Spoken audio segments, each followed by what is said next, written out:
الأحداث المؤدية إلى مدينتي التي شهدتها مؤخرا نقاط العبور من مختلف المعطيات التي تم تجميعها وتحليلها ضبط ومليليا، تؤكد وزارة الداخلية الرأية، وإنما جاءت نتيجة تفاعل عدة عوامل متداخلة. في مقدمتها أبانت أن هذه الأحداث لم تكن وليدة عوامل ظرفية أو تلك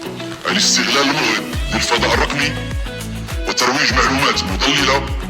ودور عصابات الاتجار في البشر والتأويلات الخاطئة استهدفت الإيهام بإمكانية الولوج لمعطيات قانونية وإدارية إلى الفضاء الأوروبي بسهولة ودون تبعات. قالت هذه التطورات ومؤشراتها بادرت السلطات العمومية وإدراكا منها لطبيعة منذ المراحل الأولى إلى تفعيل مقاربة استباقية وشمولية والرفع من درجات اليقظة والتابعة وتعزيز جاهزية مختلف المصالح ركزت على الرصد المبكر لمختلف المؤشرات الأمنية والسلطات الترابية وتكثيف المراقبة البر وحماية الأرواح وصون النظام العام وتأمين الحدود والبحرية بما مكن من التحكم في مجريات الوضع مع التقيد الصارم بأحكام القانون في المعطيات الإحصائية الدقيقة المتوفرة لدى باحترام مبدأ التناسب في التدخل. وقد مكن السلطات المختصة بناء على منظومات المراقبة والتتبع الميداني المعتمدة عند نقاط انطلاق المشارك من ضبط العدد الفعلي للمعنيين بذلك في محاولات العبور غير نظامي هاته، والذي بلغ حوالي 40,000 شخصا في اتجاه مدينة سمتة ونحو 1105 أشخاص الذين تمكنوا من الوصول إلى مليليا، في حين 30 شخص في اتجاه مدينة مليليا حيث تمت إعادة جميع. وتستند هذه الحصيلة إلى معطيات إحصائية وميدانية دقيقة جرت بما يجعلها المرجع المعتمد خلافا لتحصيلها وفق آليات تقنية معتمدة للتتبع والمراقبة موضوعية. وفي هذا الإطار هذه الأرقام المتداولة التي لا تستند إلى معطيات موثوقة أو أسس برزت على وجه الخصوص القرارات الأخيرة إجراء الإعادة الفورية على بعض المهاجرين الغير نظاميين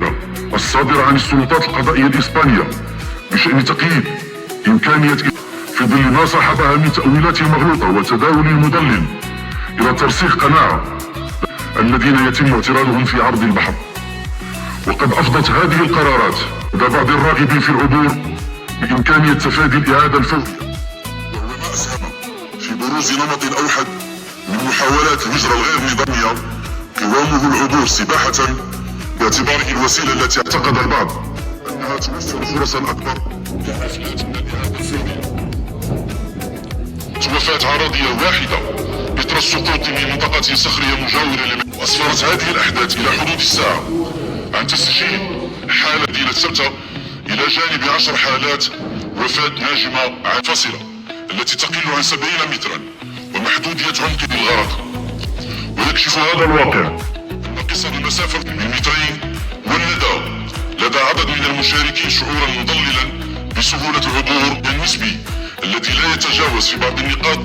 أكثر بقليل، فدفعهم إلى التقليل من حجم المخاطر والإقدام على محاولات انتهى بعضها بعواقب مأساوية. أما بخصوص ما يتم تتا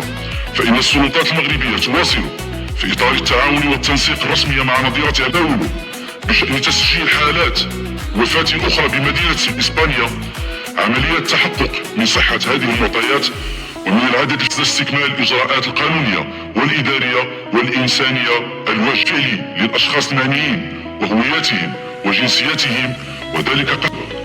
وبالموازاة مع ذلك جرى تمكين المعنيين من العودة في إطار التعاون القائم مع الجانب الإسباني وفقا لمساطر جاري بها العمل، وذلك عبر فتح المعابر عودة الأوضاع بالمنطقة إلى وتيرتها الاعتيادية بشكل تدريجي أمام الراغبين في العودة بمحض إرادتهم، الأمر الذي ساهم في تسهيل هذا. ووجبت الإشارة أيضا إلى